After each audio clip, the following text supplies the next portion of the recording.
नमस्कार, मीडिया संदेश से मैं सीमा यादव।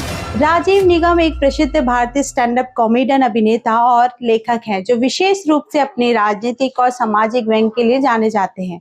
आइए उनकी कुछ झलकियां सृष्टि फाउंडेशन आयोजित द्वारा अंत्योदय नारी शक्ति काव्यांजलि में ले चलते हैं।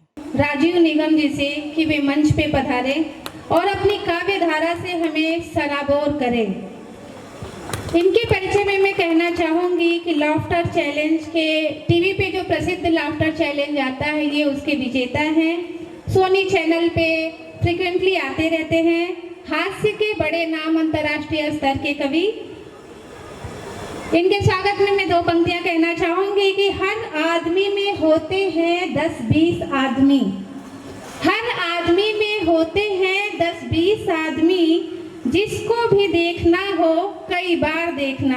बहुत बहुत स्वागत है आदरणीय।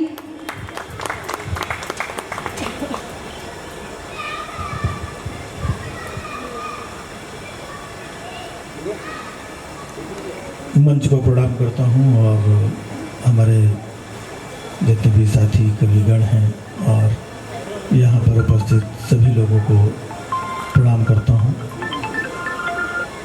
आज ये मैं काफ़ी थका हुआ हूँ क्योंकि मैं गया था, पूना कार्यक्रम था, वहाँ से चूँकि हमारी बात हो रखी थी, वहाँ से लौटा और फिर अंधेरी से सीधा भागता हुआ यहाँ पर आया।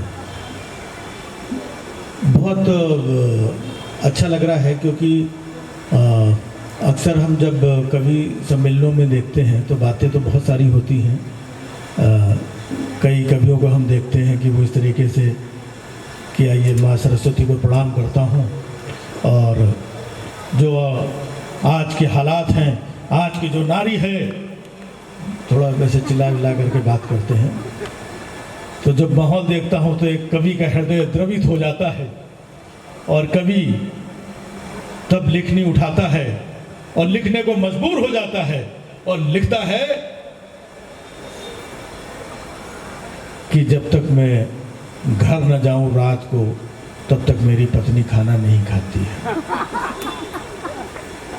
11 बजे न जाऊं तो पत्नी खाना नहीं खाती है, 12 बजे न जाऊं तो पत्नी खाना नहीं खाती है, 1 बजे जाता हूं जब खाना बनाता हूं तब खाती है।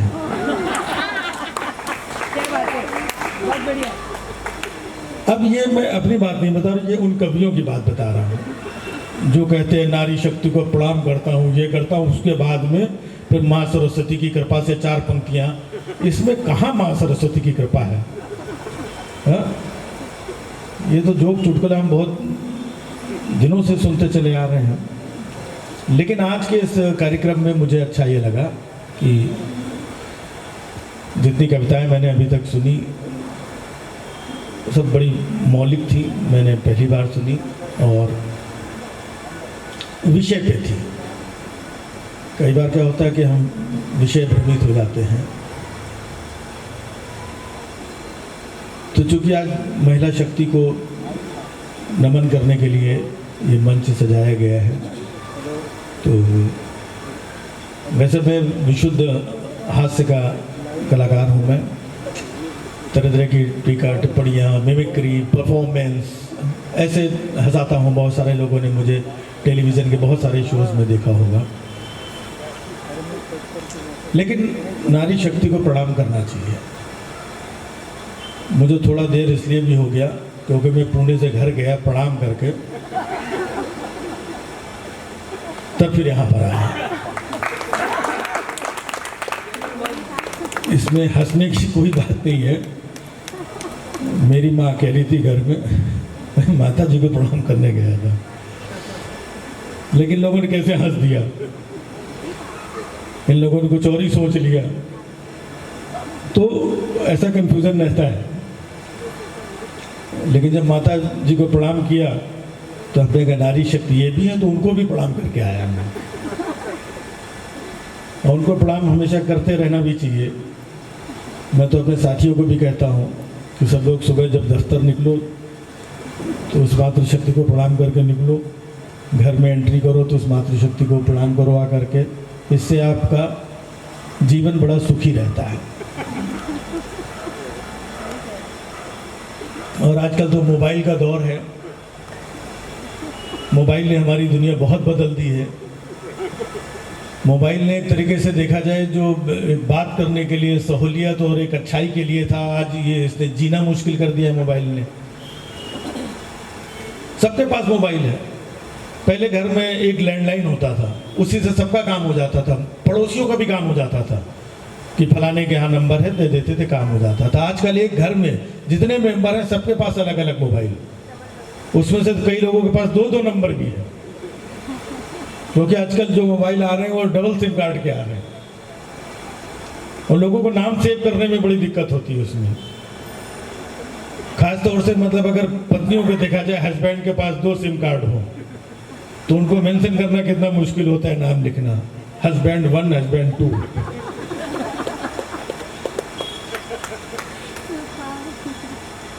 तो सबके पास मोबाइल है, बच्चों के पास अलग मोबाइल है, पिताजी के पास अलग है, माताजी के पास अलग है, पत्नी के पास अलग है, हस्बैंड के पास तो है ही है। और जब से हस्बैंड वाइफ दोनों के पास मोबाइल आ गया है, तब से हुआ ये है कि हर पत्नी अपने पति की लोकेशन लेती रहती है सारा दिन, कहाँ हो। और कई बार 1-2 बार फ़ोन ना उठाओ तो उसकी इंटेंसिटी बढ़ती जाती है। पहले होता है कहाँ हो, नहीं उठाया तो दोबारा कहाँ हो, तो भी नहीं उठाया, तीसरी बार कहाँ हो, और फिर चौथी बार में आओ घर पे आओ। मतलब शब्दों में भी देखिए कितना, आओ घर पे आओ, बेचारे को आना ही पड़ेगा, कहाँ जाएगा। तो जब से मोबाइल आया तब से मैंने कि हर पत्नी लोकेशन देती रहती है पति का, कहाँ पहुँचे, अब कहाँ हो, ऑफिस से निकले नहीं निकले, कितनी देर में निकले, इतनी देर हो गई, अभी वहीं पर हो, अब कहाँ पहुँचे, अच्छा बहुत ज़्यादा ट्रैफिक मिल गया था, जाम में फंसे थे, कौन वाले जाम में फंसे थे, पूरी इंक्वायरी करती है। कई बार आदमी पता चला बाइक से चला जा रहा, वाइफ का फ़ोन आ गया, ना उठाओ तो टेंशन, उठा लिया, पता चला थोड़ी देर बाद बाइक उधर पड़ी, मोबाइल इधर, आदमी उधर पड़ा हुआ है, और ना उठाओ तो टेंशन, घर पे आओ तुमको उठाती हूँ, आज उठाना पड़ता है फोन पत्नी का। मैंने देखा कि 2 विधवा औरतें बातें कर रही थी आपस में, बोली बहन इन शादीशुदा औरतों से अच्छे तो हम लोग हैं, कम से कम हमें ये तो पता रहता है कि हमारा आदमी है कहाँ में, ढूंढना तो नहीं पड़ता है। तो वाकई में मोबाइल ने हमारी लाइफ बहुत चेंज कर दी है। पहले जब लैंडलाइन होता था तो हमारे अंदर संस्कार थे, इस मोबाइल ने संस्कार भी छीन लिए हैं। लैंडलाइन फ़ोन बजता था, डर डर डर, पड़ोसी के घर में फ़ोन बजता था, अपने को पता चल जाता तो उनके यहाँ फ़ोन आया है, और हम लोग फ़ोन उठाते थे, घंटी जैसे बजती थी, नमस्ते चाचा जी, अच्छा चाचा जी नहीं, मामा जी नमस्ते, अच्छा फूफा जी नमस्ते, क्या ताऊ जी नमस्ते नमस्ते, क्या रॉन्ग नंबर।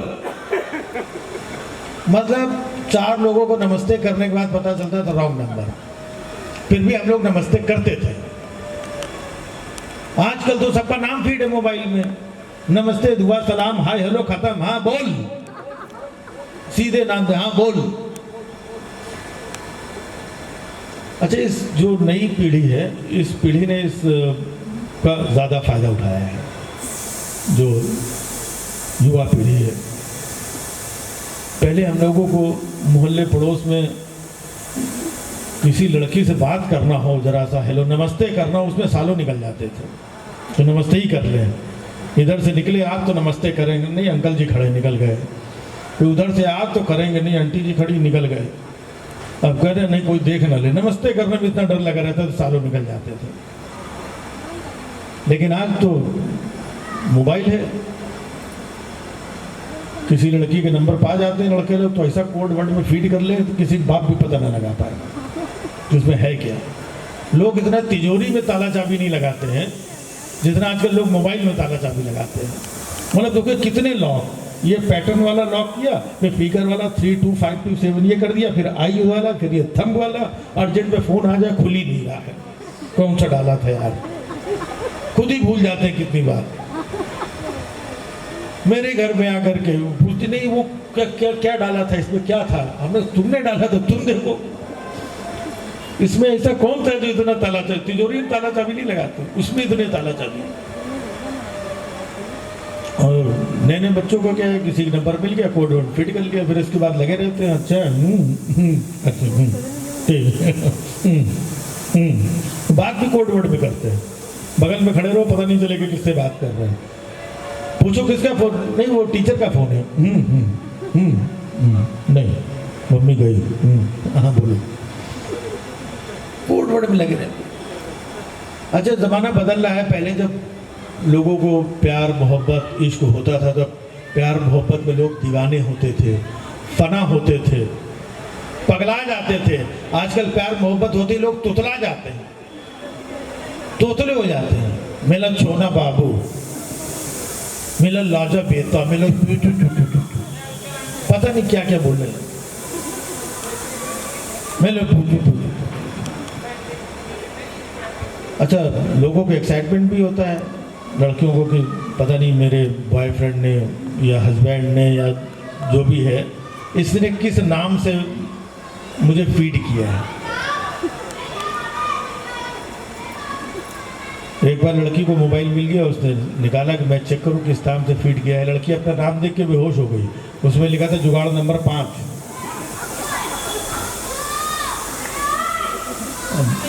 लड़का टेंशन में आ गया, यार अपनी तो पोल खुल गई, क्या करें।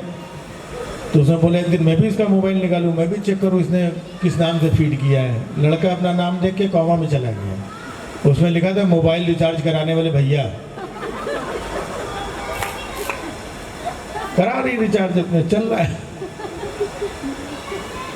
ऐसे लोगों की पत्नियों का कितना प्यारा नाम होता है, सुनीता, बबली, पिंकी, ज्योति, अलका, अनुराधा, ऐसे प्यारे प्यारे नाम होते हैं। लेकिन ज़्यादातर पतियों को देखा है पत्नी के नाम की जगह कुछ और ही फीड करते हैं। कुछ लोग तो फिर भी समझ में आता है, होम मिनिस्टर, अच्छा लगता है कि चलो भाई पत्नी होम मिनिस्टर। और कुछ लोगों को तो अतरंगी, आग का गोला, सुनामी, पुलिस का सायरन। मेरे एक दोस्त का मोबाइल बज रहा था, छोड़ के चला गया कहीं, हमने देखा हुदहुद। हमने सुनिए हुदहुद का फोन है, कौन है हुदहुद? तो नहीं तेरी भाभी का फोन है। तो इस मोबाइल ने भी काफी कुछ चौपट कर रखा है। एक तो इस मैं जो ऑब्जर्व करता हूँ, मैं वही बातें करता हूँ। मैंने देखा कि इस मोबाइल ने हमें झूठ बोलना ज़्यादा सिखाया है। शायद हम लोग पहले इतना झूठ नहीं बोलते थे, क्योंकि मोबाइल है, बहुत लोगों को पता नहीं है, किसी को कोई अपनी लोकेशन ही नहीं बताता है कहाँ पर है। किसी को पूछो किधर है, घर में ब्लैंकेट ओढ़ के सो रहा है, पूछो किधर, बोलता है मीटिंग में। समझ में आती उसकी कंबल के अंदर कौन सी मीटिंग चल रही है। किसी को बोलो कहीं पर, किसी को अगर आपने पैसे उधार दे दिए, उससे पैसे वापस लेना, वो आदमी कभी घर पे नहीं मिलेगा। जब भी फोन करो किधर, दिल्ली, दिल्ली, आगे देता हूँ पैसे तेरे, सब आगे के नहीं मैं। फिर 15 दिन बाद फोन किया, मैं बोला किधर, लखनऊ आया, लखनऊ काम से आया मैं, आता है आके देते तेरे पैसे, टेंशन मत ले। फिर 15 दिन बाद, अभी किधर, कोलकाता, कभी घर पे मिलते ही नहीं है। एक दिन मैं इसके घर पे पहुंच गया, देखा टेरिस पे खड़ा हुआ छत के ऊपर। मैंने नीचे से छिप के फोन मिलाया, मैं बोला किधर, तो टेंशन में आ गया। बोलता मैं वो मैं बोलना किधर है, बोलता मैं वो सिंगापुर में है। मैंने कहा वेरी गुड। फिर मेरे को पूछ रहा तू किधर है, मैं बोला नीचे उतर क्या, सिंगापुर के गेट पे खड़ा हुआ।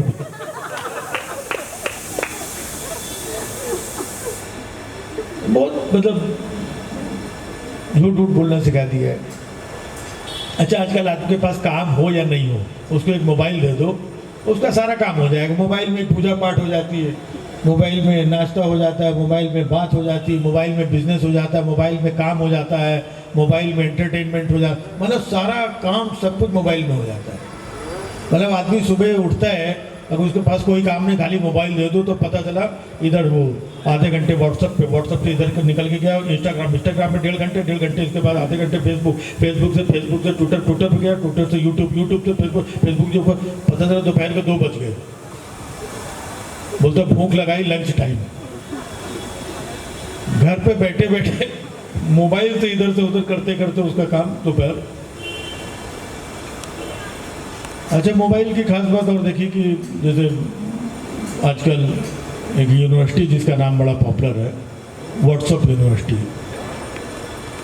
हिंदुस्तान में खास तौर से ये यूनिवर्सिटी एक्टिव है और इस यूनिवर्सिटी ने हमारे देश की तरक्की में बड़े 4 चांद लगाए हैं।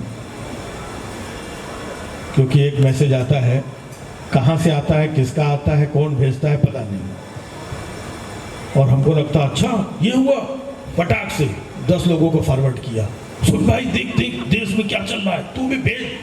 उसने 10 लोगों को आगे भेज दिया, 100 को भेज दिया, 1000 पूरे देश में। जब तक ये चल रहा तब तक दूसरा मैसेज आ गया, ये भाई किसी को कुछ नहीं मालूम। ये व्हाट्सएप यूनिवर्सिटी कहाँ से कौन क्या मैसेज भेजता है और सब कुछ चल रहा है, कोई इसके सोर्सेज को पता भी नहीं लगाता है और इसको मान भी लेते हैं, और मान करके आपस में ही बहुत सारे कई बार लफड़े भी हो जाते हैं। तो कहने के मतलब, अगर हम लोग एक अच्छे समाज में है तो हमें बहुत सारी चीज़ें अभी भी, मैं तो जहाँ पर जाता हूँ मैं बच्चों को यही सिखाता हूँ कि पुस्तकों से अच्छा कोई साथी नहीं है। अभी भी आपको पुस्तकें पढ़ करके जो ज्ञान मिलेगा, व्हाट्सएप यूनिवर्सिटी से वो ज्ञान जिंदगी में कभी नहीं मिलेगा। व्हाट्सएप यूनिवर्सिटी आपके दिमाग को और करेक्ट कर देगी। आज उसने कुछ बोला, कल उसी विषय में कुछ बोलेगी, परसों कुछ और बोलेगा और नरसों किसी और कुछ बोलेगा। तो व्हाट्सएप में भी बहुत सारे लोग बहुत कुछ घिर के रह गए हैं। और मैंने देखा, एक ऑब्जर्वेशन मेरा और है कि सुबह सुबह पहले जब लोग उठते थे तो भगवान को याद करते थे, है ना, उठ करके प्रभु नीचे अपना चरण स्पर्श करते थे, ज़मीन के भूमि के प्रणाम करते थे। आजकल आँखें नहीं खुलती सुबह जब तक एकदम हाथ ऐसे मोबाइल पकड़ में ना आ जाए। जब मोबाइल पकड़ में आ जाता है हाथ में, तब आँख खुलती है, वो आँख खोलता है मोबाइल। और आँख खोलने के साथ मैंने देखा कि सबसे पहले मोबाइल जब हाथ में आता है तो बंदा कहाँ जाता है पता है? आप लोगों ने भी देखा होगा, सबसे पहले व्हाट्सएप पे जाता है। ये ज़्यादातर लोगों को मैंने देखा है।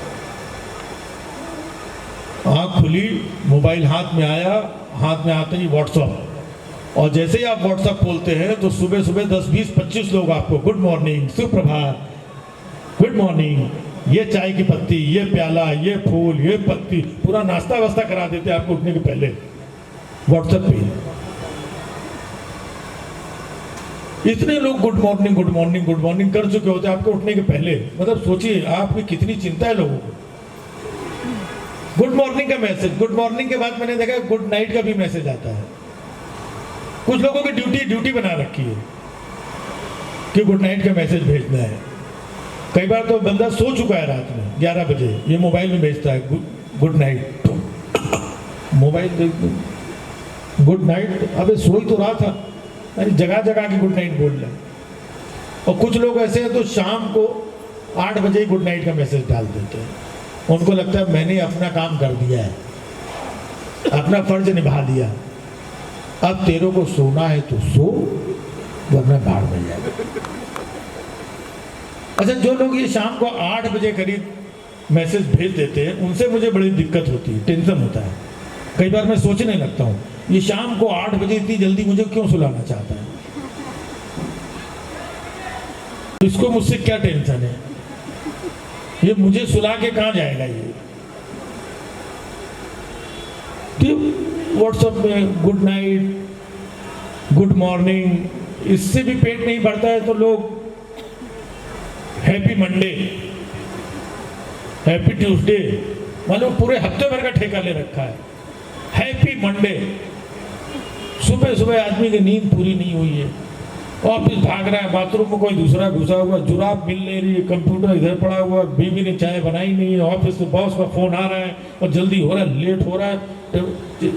मंडे, हैप्पी मंडे ये। आज तक किसके बाप का मंडे हैप्पी हुआ है? हैप्पी मंडे, हैप्पी ट्यूसडे, फिर पूरा उनका चलता रहता है मंडे। और हैप्पी संडे कुछ लोगों का होता होगा, सबका तो नहीं होता है, क्योंकि संडे वाले दिन भी बेचारा आदमी हाफ पैंट पहन के झाड़ू लेके जाला साफ कर रहा है घर के अंदर, बच्चे को पकड़ के हेयर कट करवाने लेके जा रहा है, भाभी जी का ब्लाउज प्रेस कर रहा है, और उनको जाना है शाम को इधर उधर, पूरा घर का उसका संडे वैसे जाता है। तो चलिए, बहुत कम लोग होने के बावजूद आप लोग बड़े प्यार से स्नेह से सुन रहे हैं, और मेरा तो ये रहता है कि लोगों से मिलते रहो, लोगों को सुनते रहो, और उसमें से जो अच्छी चीज़ें हों वो ग्रहण करते रहो। लोगों से मिलते मिलाते रहने से, लोगों की दो दो शब्द सुनने से, सुनाने से, इससे अच्छा ज्ञान नहीं है कुछ। तो बेशक मैं बहुत दूर था, बहुत टायरी भी था, लेकिन चूँकि विपिन जी का मेरे पास कॉल आया था, मैसेज आया था, और मैंने इनको कमिट कर दिया था, तो मैं अपने कमिटमेंट का बहुत पक्का हूँ। भागते दौड़ते मैं यहाँ तक पहुँचा आया। आप सभी का बहुत बहुत आभार, बहुत बहुत प्यार। इसने मराठी भाषा वाला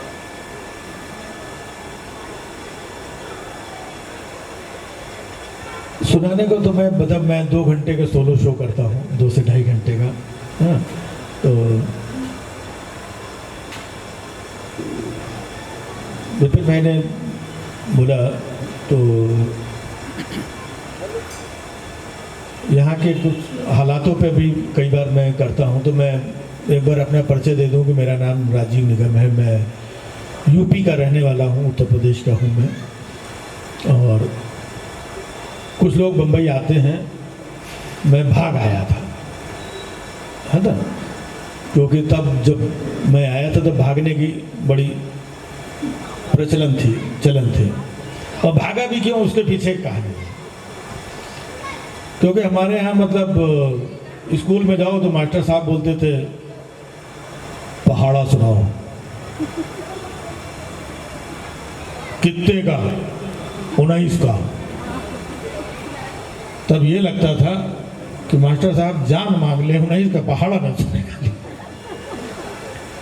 तो मास्टर साहब बोलते थे पहाड़ा सुनाओ, नहीं सुनाया कान के नीचे पाटे से देते थे। घर में आते थे, माता जी हमारी हिंदी पढ़ाती थी, बोले व्याकरण सुनाओ, अब नहीं सुना पाए, फट से कान। पिताजी आते थे, बोलते थे पोएम सुनाओ, नहीं सुनाया, फट से पढ़ा। तो कभी ये सुनाओ, कभी ये बताओ, कभी ये सुनाओ, और जहाँ फट से पढ़ता तो मैं मुंबई भाग आया। अब मैं मुंबई भाग आया, लेकिन इस थप्पड़ ने मेरा पीछा नहीं छोड़ा। यहाँ पर भी लोग मिल जाते हैं यूपी से, हमने कहा मराठी सुनाओ।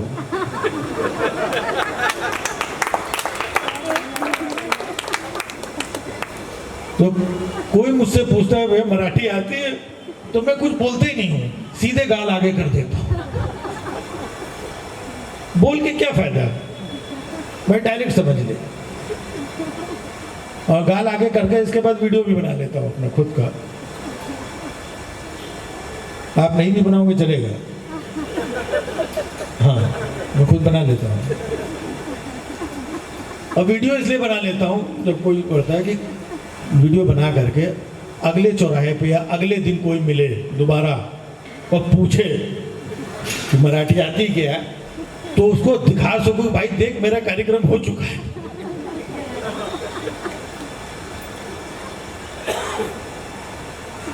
तो धीरे धीरे बहुत सारे भैया लोग हैं हमारे, ये यूपी से आए, इधर सालों से रह रहे हैं, तो उन्होंने भी डिसाइड किया कि भाई चलो अब यहाँ पे रहना है तो एक काम करो, मराठी सीख ही लेते हैं यार। इधर रहना है, काम करना है, ये रोज रोज का मतलब ठीक नहीं है, मराठी सीख लेते हैं। तो मैंने जस्ट ऐसे एज्यूम किया हंसने हंसाने के लिए कि भैया लोगों ने मराठी सीख ली है, और सारे भैया लोग शाम को मराठी सीखने के बाद चाली में मिलते हैं, बैठते हैं आपस में, और आपस में मराठी में कैसी बात करते हैं हम लोग। आवा हो शुक्ला, बसा ही खड़े, 2 दिवस झाला हो तुम्ही दिसला नाही.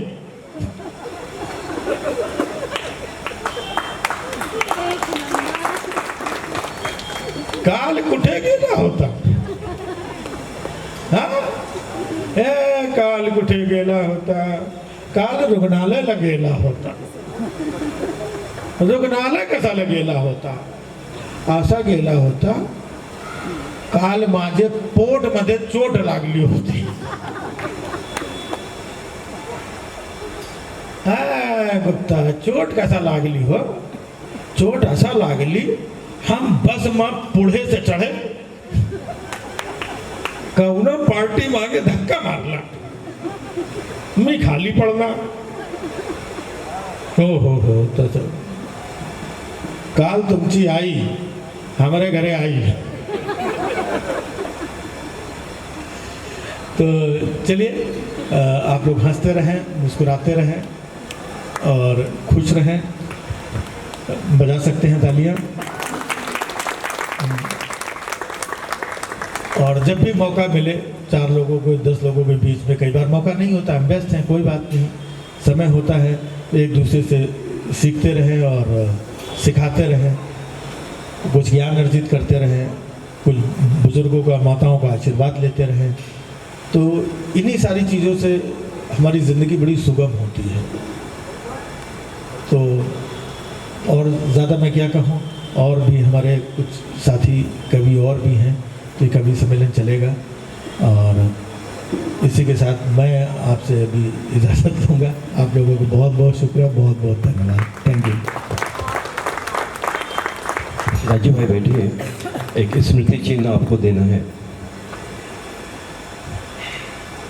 मैं दिलीप गुप्ता जी से, हमारे बीच में दिलीप मसाला वाले हमारे बड़े भाई दिलीप गुप्ता जी आए हैं, उनका हार्दिक स्वागत. महेंद्र जी का, पत्रकार महेंद्र गुप्ता जी का हार्दिक स्वागत. संतोष गुप्ता जी का हार्दिक स्वागत. रमाशंकर गुप्ता जी हैं, उनका भी काफ़ी योगदान रहता है साथ में, उनका हार्दिक स्वागत. बड़े भैया अजय सिंह जी आए हैं, आपका हार्दिक स्वागत. मैं बिलेंद्र हेगड़े जी से गुजारिश करूंगा कि वो सृष्टि फाउंडेशन का स्मृति चिन्ह लाए. और साथ ही अजय सिंह जी से गुजारिश करूंगा कि वो आदरणीय राजीव निगम जी को का स्वागत करें स्मृति चिन्ह देते हुए. आइए बिलेंद्र जी.